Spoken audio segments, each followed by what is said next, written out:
Hello YouTube, my guest today is Jeff Innocent. He's an absolute legend of the UK comedy circuit, and he recently won the award calling him the best live act in the UK at the UK Comedy Awards. How you doing, Jeff? Thanks for coming on the show. Thank you. It's a privilege to be here.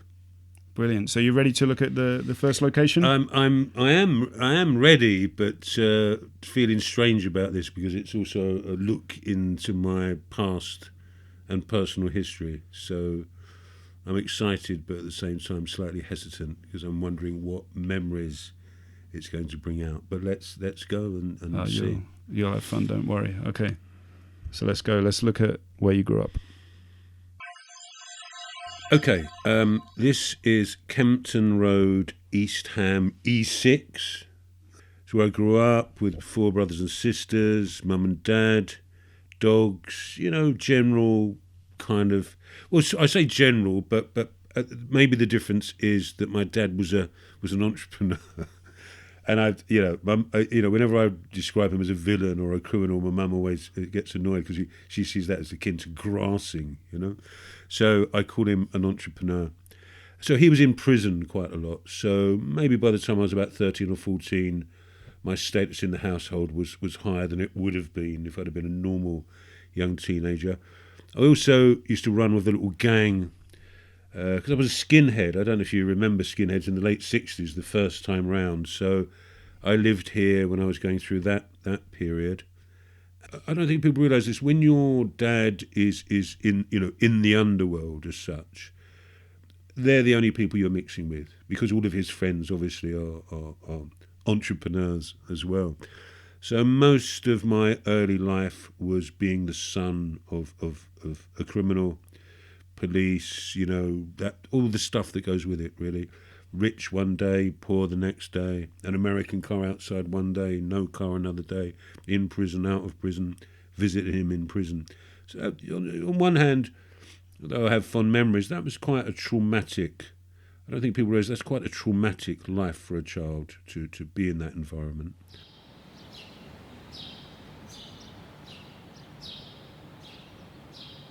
Yeah, I think we can go to the next place now, Okay. which is where you're living now. Okay. You ready? Yep. Let's go. Yep.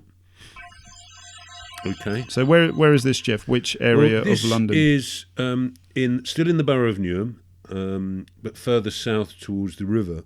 And of course, what I like about this is most roads. Is that where you sit to look at the park? That's amazing. I've never ever lived in an area where there isn't dumped furniture, usually mattresses. That looks like it's been there for years. Yeah, and that's actually not dumps. That's the people that live in this house. That's what they sit on when it's sunny. Oh, it is? Okay, yeah. And I'll tell you why not?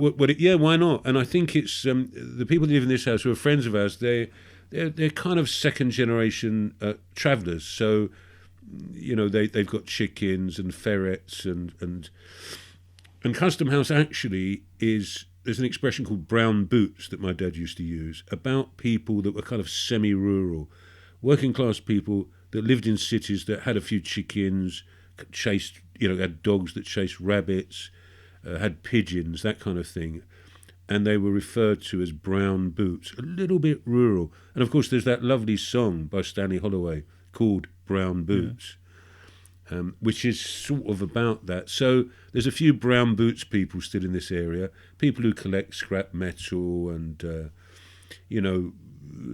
embrace nature, really. That's what they do, which is fantastic. And they're really great people to have known in my life. Okay, so now we're going to go to the next place, which is a place with a life-changing moment. Okay. What's this, Jeff? Where are we now? This is just, a back street in East Ham again, a Market Street in East Ham. It's changed quite a lot since. There used to be a row of terraced houses along there, and it's where there used to be a place called East. So I'm talking about 1970, 71, around that time. And it was like a hippie commune, basically, just right bang in the middle of East Ham, which but I was attracted to it because they had a drama club. They did drama and theatre, the contrast between this place and my childhood and my family, very staunchly working class, criminal background, very narrow-minded, this was just like a sanctuary, like an oasis for me. We put on plays, we did street theatre.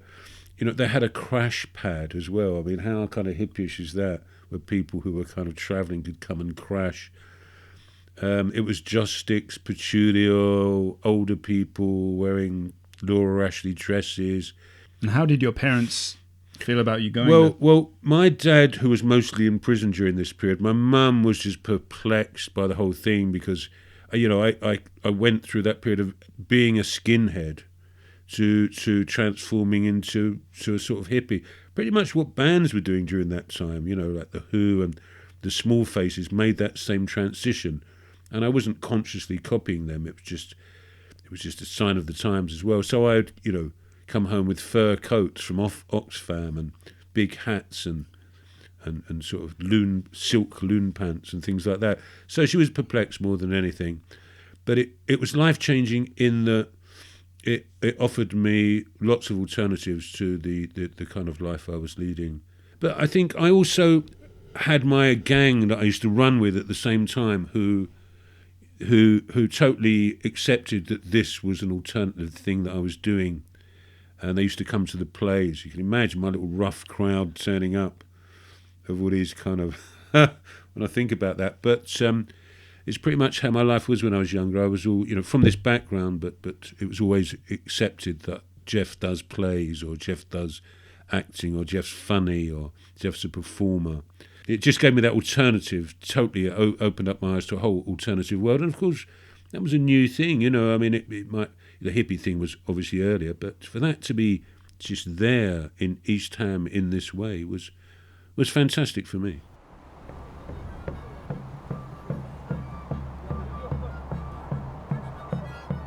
Okay, so now we're going to go to a place with a happy memory. Okay, I know where this is. So, here's the happy memory. This is Upton Lane in Forest Gate. Basically, my whole life has been in Newham. I've travelled the world, but Newham is where I come from for all its faults. And this used to be our cafe here, where that kebab shop is now. That used to be the Star Cafe, which actually was a Thai restaurant by night and a greasy spoon cafe by day. And my girlfriend, who's still my girlfriend, we've been together for 15 years and we never planned to have children or not planned to have children. And actually, it looked like she wasn't going to be able to have children. And then one day we were in here having breakfast. She felt a bit sick. I said, hold on, you've been feeling sick a lot lately. And then I looked at her and I thought, you know what, I think you're pregnant. And because I'd experienced that before, I think I knew what the signs were and she hadn't. So she walked along the road to a chemist that's probably still there to get a pregnancy test, came back, walked in, and there it was positive. And that was just such an amazing, happy thing. And every time we drive past there, particularly with my son, we point it out to him.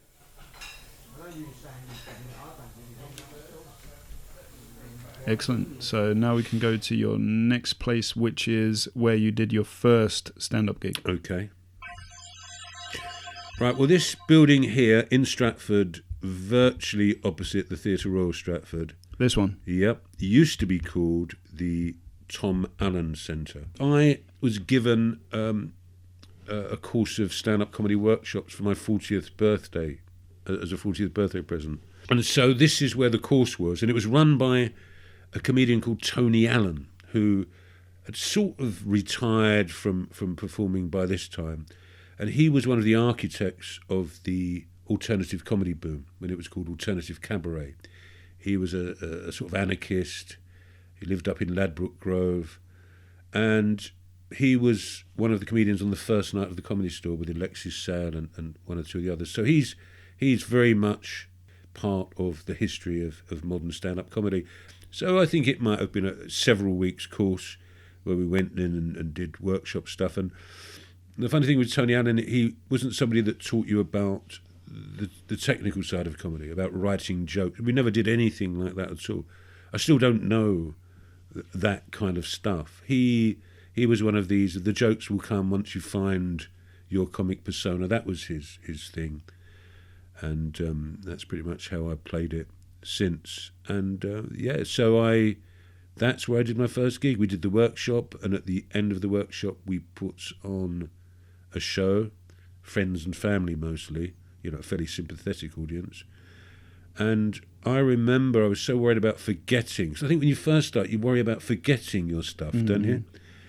And so I had my girlfriend sitting in the front with flashcards that nobody else could see. Really? And so when I look at the video, there are these little gaps that look like I'm just playing it cool. But in fact, I'm sort of suggesting to son, give me the next card. So what, she was just sitting in the front? Yeah, like but sort of hidden like that. So it'd be, family. Yeah. Work, That's hilarious. She's still at your gigs now, right? Yeah. Still with She's, the cards. Yeah. Get off your rubbish. Yeah. Now we're going to go to a place with a sad memory. Okay. Well, right. That's Up the Creek Comedy Club. What happened is it's one of the places where I cut my teeth as a comedian. 20 years ago or whenever I started, and Malcolm Hardy, now that's a real legend. He was the resident compere and proprietor, and he's somebody that lots of comedians of a certain generation worked with and were inspired by and loved. And he died, unfortunately. He died in circumstances that we always thought would be the circumstances of death. Drunk. He was an alcoholic, and he lived on a boat. And so you can see where this is going, can't you? Dangerous combo. Yeah, and so it was a funeral. It was the most amazing funeral. So this is the saddest moment, but at the same time, it started from his house, and then it went past the club. And all the shops along the road closed and had signs in their window, "Goodbye, Malcolm." That's the pub next door, the Lord Hood, all along here. This was the funeral route. And I'm proud to say that was in the second car, after the family. And it went through Greenwich and round to the church in Greenwich, which is round there on the right. I don't know if you can go round there. There's a big church down there somewhere. There it is. And that's where the service was. And it was banged out. People were outside. It was like a massive... I don't think I'll ever experience anything like that. Lots of famous comedians and celebrities inside, getting up, talking about Malcolm. What do you think Malcolm Hardy meant to the UK comedy community? Well, I think he was somebody that was never going to be famous himself. He was better at just being a kind of larger-than-life character who facilitated everybody else's fame and success. He was one of those kind of people. And he was very extreme, but he was lovable. And it's sad that he's gone, and I do miss him even now. I think this is the last place, actually. It's been really great sharing this journey with you. It's been good to go down memory lane, actually. It's a virtual tour. And even though I still live in the area, it's been good to think about these places again. Well, it gets boring looking at things in 3 dimensions sometimes. Yeah.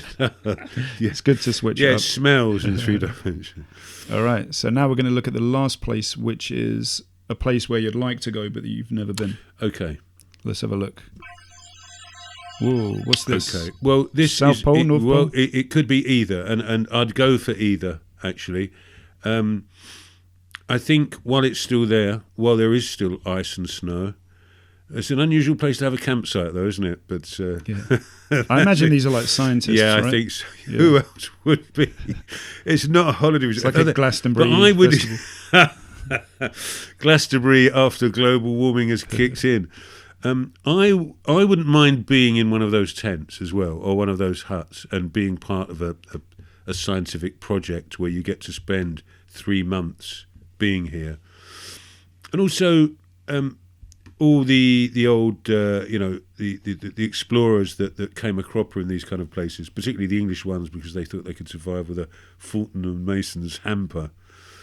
I love the extremes of this place, and But sad, even that, I'm looking at those mountains there. I bet they probably should be covered with snow. So sad that it's going and melting. But I don't know. The problem is there's no comedy clubs here. That's why I haven't been here. I tend to. Well, I don't know. Look at this one. That looks like it might. That's possible. I think you could get 50 people in there. Stage at one end rather than the side. Yeah, that's got. In fact, that's it's where better than some of the rooms I've played. Yeah. Whoa, well, that looks more like big it. one, yeah. In fact, there's enough people there for a comedy club. And actually, it wouldn't surprise me. It's the sort of place Ross Noble would have a programme doing comedy. And I think with British people and maybe Americans, Irish, Australians, what we call expats, if there's enough of them, there is a comedy club all over the world. Yeah. And that's thankfully why I've been able to go to so many places, because if there's enough British people, there's a comedy club. And that just shows you how central it is to British culture, isn't it? Comedy. All right, I think that's about it, Jeff. Okay. Thanks for coming on the show. Thanks very much indeed. That's great. That's a nice walk down memory lane. Brilliant. So now we're going to fly up into the sky. Wow. I've been Dave Green. This has been the Street View interview show. He's been Jeff Innocent. Thank you. Make sure you subscribe, and I'll see you again next time. Thank you.